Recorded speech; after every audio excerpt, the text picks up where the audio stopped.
কোন ব্যক্তি ফজরের নামাজ জামাতের সাথে পড়ছে, ফজরের নামাজ জামাতের সাথে পড়ার পর ওই জায়গায় বসে বসে আল্লাহর জিকির করছে, জিকির করার পর সূর্য যখন উঠে গেল, সূর্য উঠার পর 2 রাকাত নামাজ যদি আদায় করে, এই নামাজের নাম হলো ইশরাকের নামাজ।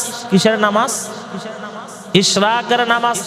সূর্য উঠার পরে 2 রাকাত নামাজ পড়বে। আমরা সাধারণ যেভাবে নামাজ পড়ি এইভাবেই সূর্য উঠার পরে নামাজ পড়ার পরে আপন স্থানে বসে থাকবে।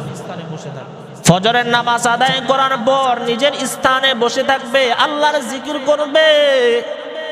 জিকির করার পর সূর্য যখন উঠে যায় 2 রাকাত নামাজ আদায় করো। নবী বলেন এই 2 রাকাত নামাজ আদায় করলে আল্লাহ পাক তার আমলনামায় একটা হজ এবং একটা উমরার সওয়াব লিখে দেন। নবী এই হাদিসের মধ্যে একটা শব্দ 3 বার বলেন, তাম্মাতিন তাম্মাতিন তাম্মাতিন। কয়বার বলেছেন? 3 বার। নবী বলেন পরিপূর্ণ পরিপূর্ণ পরিপূর্ণ সওয়াব দিবে। একটা হজ একটা উমরা সন্দেহ থাকতে পারে, হতেও পারে নাও পারে। নবী বলেন না, এটার কোনো অপশন নাই, কোনো ডাউট নাই, কোনো কনফিউশন নাই।